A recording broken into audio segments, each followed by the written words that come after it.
So a lot of you might be thinking that I'm an objectivist now, even though I've said that I do not claim to be one, because I made a few videos defending her, and I might make another one after this. But I do not consider myself an objectivist, and there are several things I disagree with her on. Two things in practice that can happen with objectivism is giving yourself standards that are way too high and seeing everyone around you as evil and stupid. When it comes to the first one, a lot of times what happens to the objectivists I've seen on YouTube and I've met in real life is that they kind of get sad that they are not John Galt themselves, that they have not attained Galthood, for lack of a better term. So they set standards too high, because the thing with objectivism is that objectivism seems to say that the only way to be happy is to be John Galt. You have to be a genius, you have to be physically strong and beautiful, and you have to be extremely ethical. She was very hardcore when it comes to ethics. Like, you have to follow ethical principles. You never compromise ethical principles ever, otherwise you're evil and stupid. But yeah, it doesn't help your well-being if you give yourself standards that are too high and then you feel bad about it. So objectivists should really try to moderate that. And that's not really an attack on all objectivism, but rather just a way in which it is done. And also, the belief that everyone around you is evil and stupid doesn't really help your well-being. And this doesn't affect all objectivists, these two things, but it does affect some, I think. If you do believe that everyone around you is evil and stupid, what you should simply do is lead by example. Lead the most moral life imaginable. Now, the next part has to do with politics. And I think I don't know if I've never met anyone who has the same view I have, so I feel original, but someone somewhere thought of it. I know it. There's too many people in the world. Anyway, I make this distinction between the ideal ideology and the practical ideology. The ideal ideology is a lot more philosophic. In fact, it is political philosophy. The ideal ideology has to do with the question of what is the ideal society, what is the ideal political structure, what are the ideals, what would the best society look like. And it doesn't have to be utopia, this ideal society. This ideal society could still have bad things in it, like disease and poverty and stuff. And why would this ideal society still have horrible bad things in it?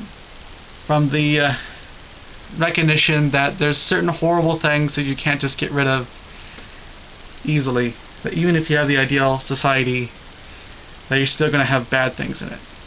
That you can hopefully have something in your ideal society that tries to treat it, even if you agree that even in your ideal society it can't be entirely cured. So that's the ideal ideology. Libertarians are really into the ideal ideology, and objectivism too is really hardcore into it.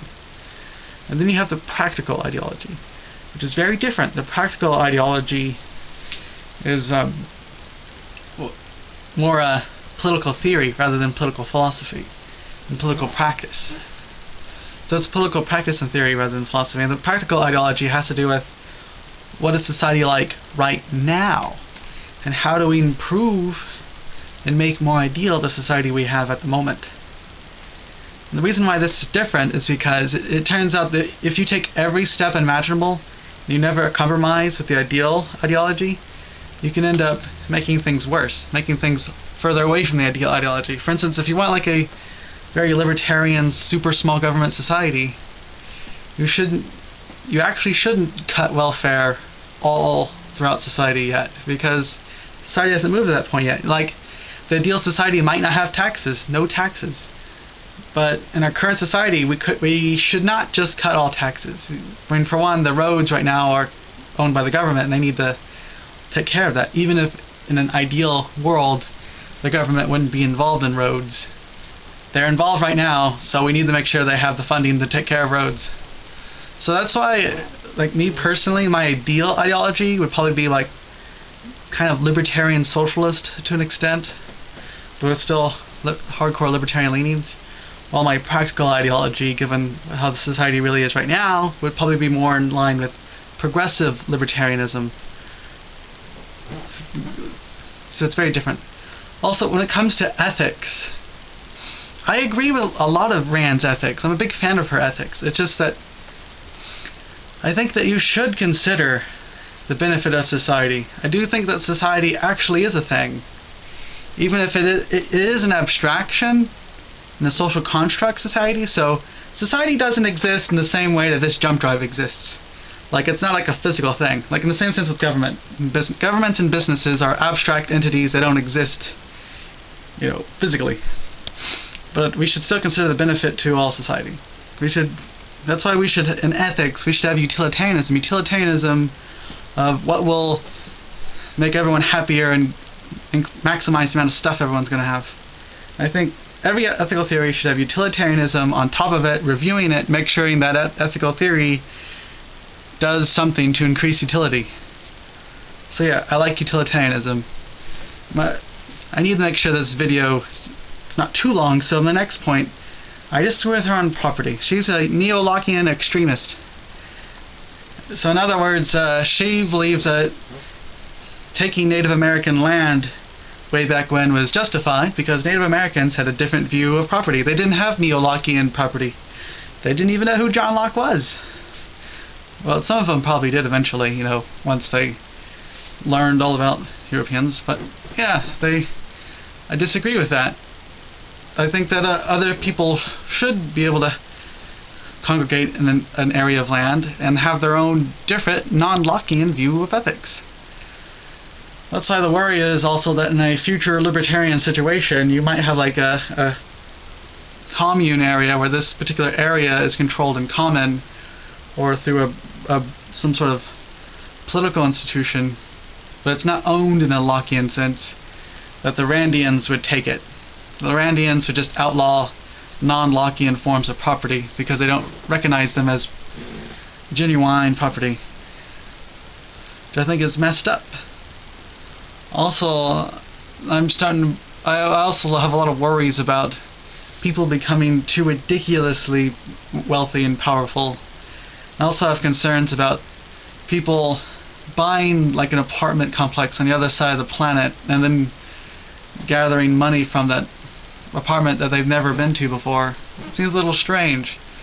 I also have worries about people buying just massive amounts of land and then not letting people on that land. I think that's messed up. I think that if there's just a whole bunch of wilderness, no one should be able to buy it. And if they do buy it, they have to develop it within a certain amount of time, like within a year, they have to develop that wilderness. Otherwise, that wilderness goes back to the commons. You shouldn't be able to own wilderness. That should just belong to everyone. So I have a very different view of property. And it's all thanks to my unusual view of property. I like pulling up books randomly in the middle of my videos. This guy influenced my different views of property, particularly Kevin Carson. It's a good book.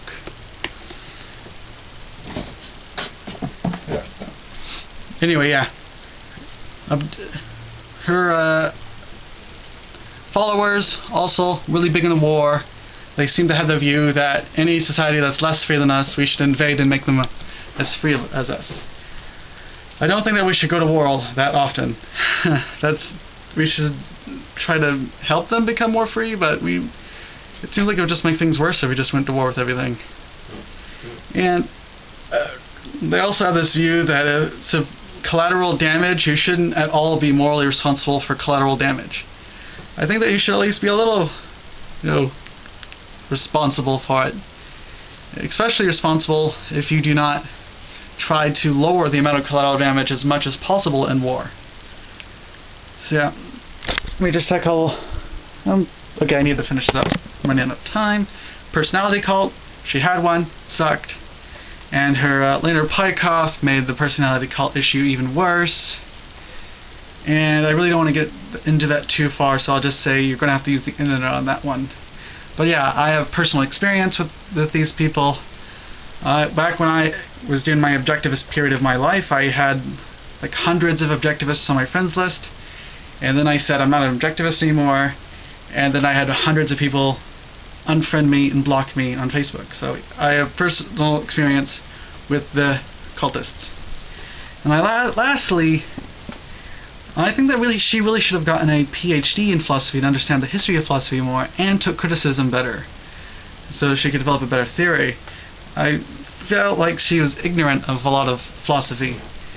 Like, she seemed to attack existentialism as just being a matter of reality is just actions and emotions, when existentialism is a bit more than that. Existentialism is really the idea of society.